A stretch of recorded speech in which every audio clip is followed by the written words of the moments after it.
Hello दोस्तों, स्वागत है आपका all thing what anime channel पर। तो आज हम देखेंगे बेसर्क 99.7 का एपिसोड नंबर 11 द बैटल। अगर आपने इससे पहले वाले एपिसोड को नहीं देखा है तो उसकी लिंक डिस्क्रिप्शन में मिल जाएगी। तो चलिए शुरू करते हैं। एपिसोड की शुरुआत में कास्का किसी को ढूंढ रही होती है। वो ग्रिफिन को ढूंढ रही होती है और तभी वहाँ पर ग्रिफिन आ रहा होता है। ग्रिफिन को देखकर कास्का आवाज लगाती है ग्रिफिन की, तभी राजकुमारी वहाँ आ जाती है। राजकुमारी को देखकर लगता है जैसे वो कुछ जरूरी बात करने आई है ग्रिफिन से। कि तभी ग्रिफिन राजकुमारी से पूछता है प्रिंसेस चार्लेट क्या हुआ। कास्का ग्रिफिन और राजकुमारी को परेशान न करते हुए वो वहीं पास में छिप जाती है। राजकुमारी ग्रिफिन के पास आकर बोलती है कृपया ये लो। हम देखते हैं राजकुमारी के हाथ में एक लॉकेट होता है जो वो उसे देने आई होती है और बोलती है ये लॉर्ड स्टोन से बना हुआ नेकलेस है। ये ज्यादा महंगा नहीं है पर ये पिछली रानी का है। ये मेरी माँ की आखिरी निशानी है। अब हमें पता चला राजकुमारी ग्रिफिन को अपनी कीमती चीजें क्यों देने आई होती है, क्योंकि ग्रिफिन जंग लड़ने जा रहा होता है। वो उसे गुड लक के तौर पर देने आई होती है। ग्रिफिन राजकुमारी से बोलता है आपकी इतनी कीमती चीज मैं नहीं ले सकता। कि तभी राजकुमारी ग्रिफिन को फोर्स करते हुए बोलती है कृपया इसे अपने पास रखो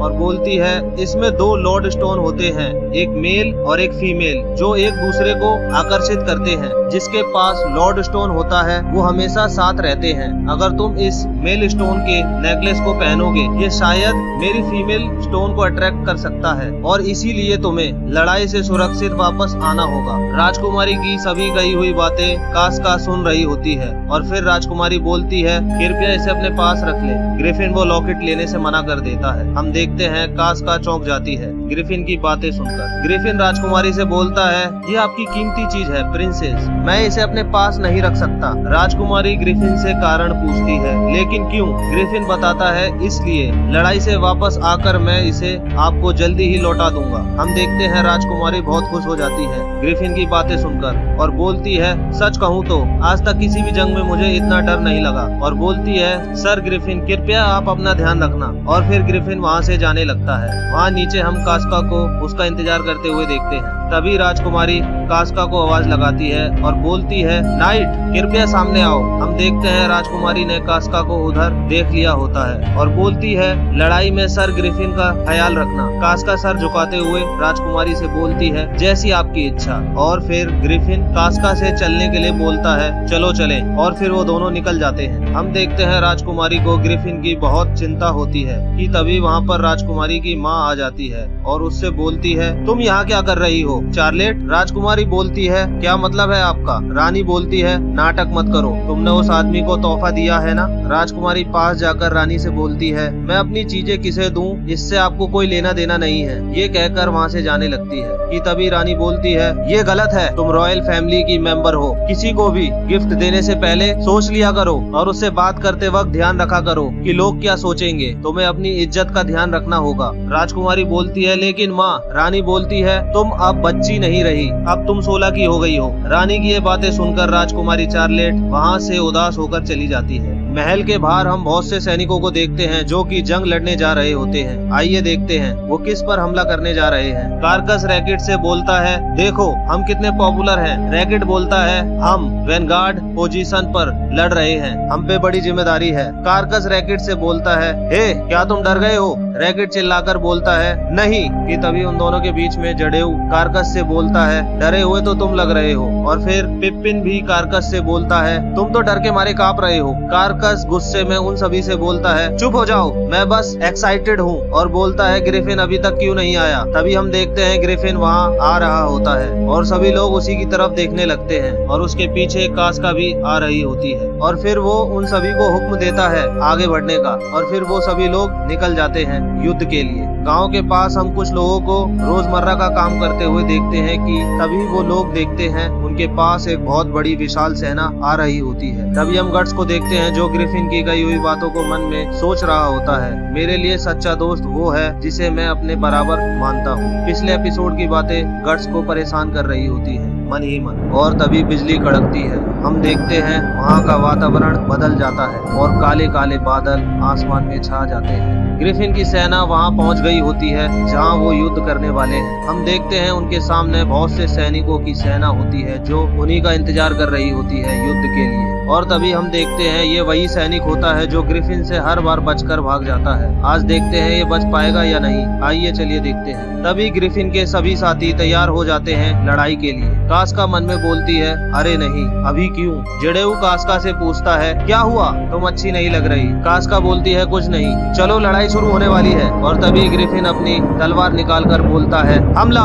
और फिर युद्ध शुरू हो जाता है। हम देखते हैं युद्ध के मैदान में गट्स अकेला ही बहुत से सैनिकों पर भारी पड़ रहा होता है। वो एक एक कर बहुत से सैनिकों को मौत के घाट उतार रहा होता है। युद्ध के मैदान में सभी लोग एक दूसरे को मार रहे होते हैं। हम देखते हैं ग्रिफिन की सेना उस युद्ध के मैदान में काफी अच्छा प्रदर्शन कर रही होती है। वो अपने सामने वाले दुश्मनों को एक एक करके पाताल लोक भेज रहे होते हैं। पाताल लोक से याद आया, पाताल लोक का सेकंड सीजन आ चुका है। तभी जडेऊ बोलता है, ये आसान नहीं होने वाला। कि तभी एक सैनिक उस पर भाले से हमला करने वाला ही होता है कि तभी पीछे से रैकेट उस सैनिक पर तीर से वार कर उसे खत्म कर देता है। फिर हम कास्का को लड़ते हुए देखते हैं जो काफी थकी हुई लग रही होती है। हमें नहीं पता उसे क्या हुआ है, ये तो हमें आगे पता चलेगा, चलिए देखते हैं। और तभी उसके पास वो भगोड़ा सैनिक आता है जो हर बार बचकर भाग जाता है। वो बिल्कुल कास्का के सामने होता है। वो कास्का से बोलता है, तुम तो हॉक्स बैंड की अकेली फीमेल कंपनी कमांडर हो। कास्का बोलती है, तो क्या? वो बोलता है, मुझे ये पसंद नहीं, एक औरत जो नाइट होने का नाटक करती है। वो कास्का की इंसल्ट करते हुए बोलता है, औरतें मर्दों से कमजोर होती हैं, तो उन्हें करने का क्या फायदा? कास्का उसे जवाब देते हुए बोलती है, अगर ऐसा है तो मुझ पे कोशिश करो। कास्का की ये बातें सुनकर वो कमांडर हंसने लगता है।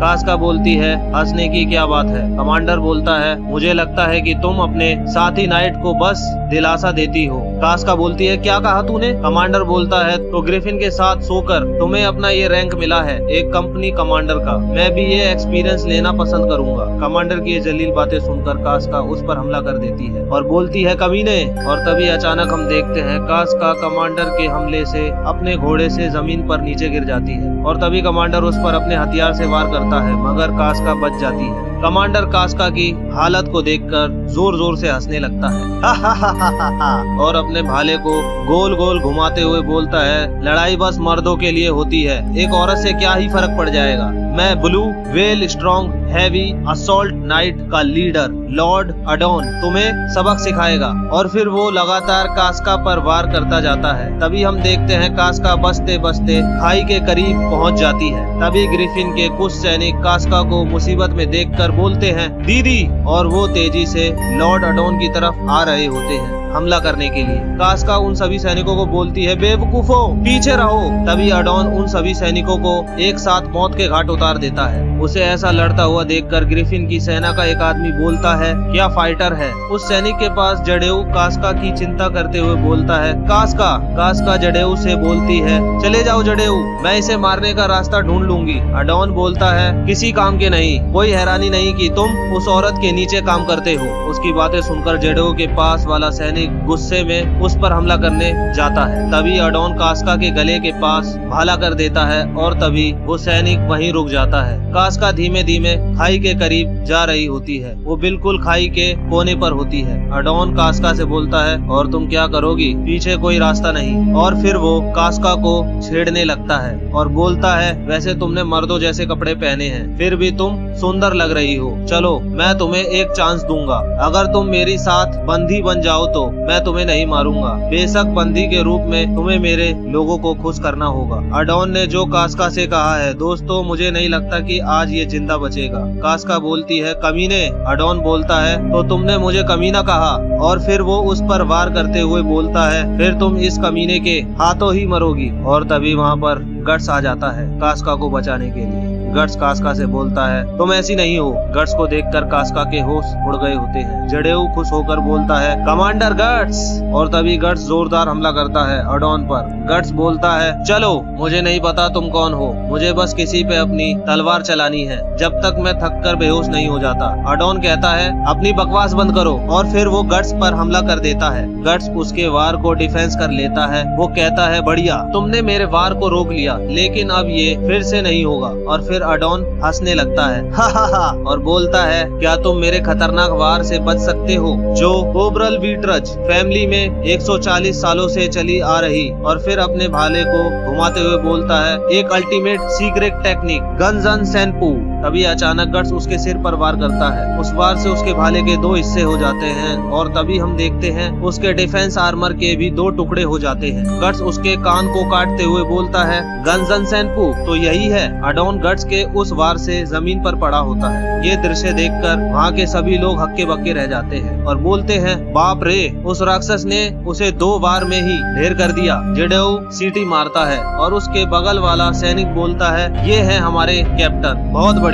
गट्स उसे जिंदा छोड़कर कास्का के पास जाता है और बोलता है क्या हुआ, तुम तो कभी ऐसे लड़ाई नहीं करती, मेरे साथ रहो नहीं तो मारी जाओगी। और तभी कास्का बेहोश होने लगती है। हम देखते हैं वो खाई में गिरने ही वाली होती है कि तभी गट्स कास्का का हाथ पकड़ लेता है। तभी अचानक गट्स के तीर आकर लगता है। हम देखते हैं वो तीर अडोन ने चलाया होता है। तीर लगने के कारण वो दोनों खाई में नीचे गिरने लगते हैं। इस दृश्य को देखकर सभी लोग हक्के बक्के रह जाते हैं। नीचे खाई में हम गट्स को कास्का के साथ नीचे गिरते हुए देखते हैं, मगर गट्स कास्का को कसकर पकड़ लेता है और फिर वो दोनों पानी में गिर जाते हैं। खाई के पास जाकर जेडेऊ गट्स और कास्का को आवाज लगा रहा होता है। कुछ टाइम बाद बारिश होने लगती है और हम देखते हैं मैदान में लाशों के ढेर पड़े होते हैं सैनिकों के। खाई के पास वाली नदी को हम देखते हैं जो तेजी से बह रही होती है। आइए देखते हैं वो दोनों बचे हैं या नहीं। नदी के किनारे हम उन दोनों को पड़ा हुआ देखते हैं। तभी गट्स उठकर बोलता है मैं अपने आर्मर के साथ कभी भी पानी में नहीं जाऊंगा। और तभी गट्स कास्का को देखने लगता है कि वो ठीक है या नहीं। गट्स कास्का के आर्मर को निकालने लगता है और उसको CPR देने लगता है। कुछ ही टाइम में कास्का का सारा पानी बाहर निकल जाता है और तभी गट्स अपनी कमर में फंसे हुए तीर को बाहर निकालता है जिससे उसे बहुत तकलीफ होती है। गट्स कास्का की तरफ देखता है कि वो अभी भी होश में नहीं आई है और बोलता है इसे बहुत तेज बुखार हो गया है। और गट्स अपने आसपास देखने लगता है कि कहीं कोई सूखी जगह है जहाँ पर वो उसे लेकर जा सके। तभी वो अपने सामने देखता है एक खोखले पेड़ को जिसमें बहुत सी जगह होती है। गट्स कास्का को लेकर उधर पहुंच जाता है और अपनी मरहम पट्टी करने लगता है और बाहर देखकर बोलता है अगर मैंने आग जलाई तो दुश्मन हमें आसानी से ढूंढ सकते हैं। गट्स कास्का की तरफ देखकर अपने चेहरे को पकड़कर बोलता है धत लगता है और कोई रास्ता नहीं है। और फिर गट्स कास्का के कपड़े निकालने लगता है और बोलता है हम ये पहले भी कर चुके हैं, इसमें कोई बड़ी बात नहीं। गट्स बोलता है इसे क्या लगा, इतनी बीमार होने के बाद भी वो लड़ सकती है। गट्स देखता है कास्का की बॉडी पर एक घाव होता है। गट्स कास्का के चेहरे पर हाथ रखकर बोलता है औरत होना बहुत मुश्किल होता है। वहाँ पहाड़ी के ऊपर ग्रिफिन पूछता है गट्स और कास्का कहाँ हैं? जेडेऊ ग्रिफिन को बताता है खाई बहुत बड़ी थी पर नदी के बहाव के हिसाब से शायद वो यहीं कहीं होंगे। तुम्हें पता है ना गट्स कैसा है, वो जिंदा होगा पर मुझे नहीं लगता कि वो ठीक होगा। जेडेऊ के बगल वाला सैनिक और बोलता है कैप्टन पहले से ही घायल थे। जेडेऊ ग्रिफिन से बोलता है कास्का की तबीयत भी खराब थी, हमें खोजी दल को अभी भेजना होगा। तभी एक सैनिक ग्रिफिन से बोलता है लॉर्ड ग्रिफिन आपको समझना चाहिए, लड़ाई में हमारा सबसे पहला काम दुश्मनों को हराना होता है। ये अच्छा नहीं, महाराज के दिए हुए सोल्जर्स के साथ लड़ाई के दौरान एक मामूली कमांडर को ढूंढना, वैसे भी ये उनकी गलती थी कि वो अकेले लड़ने चले गए। तभी एक सैनिक ग्रिफिन से बोलता है ये सच नहीं। तभी पीछे से जेडेऊ उस सैनिक को रोक देता है। फिर एक और सैनिक कहता है राइडर्स के लीडर और फेमस फीमेल कंपनी कमांडर, ये दोनों स्किल्ड कमांडर्स एक साथ थे ना, इस मामले में वो इससे बच जाएंगे। दूसरा सैनिक बोलता है वैसे मुझे नहीं लगता वो जिंदा होंगे। वहाँ पेड़ के पास हम गट्स को देखते हैं जो कास्का के साथ बैठा होता है और मन ही मन कुछ सोच रहा होता है। दोस्तों हमें नहीं पता गट्स क्या सोच रहा है। आपको क्या लगता है गट्स वापस जाएगा? ये तो हमें आगे के एपिसोड में पता चलेगा। अगर आपको हमारी वीडियो अच्छी लगी तो हमारे चैनल को सब्सक्राइब और वीडियो को लाइक करना ना भूलें। मिलते हैं अगले एपिसोड।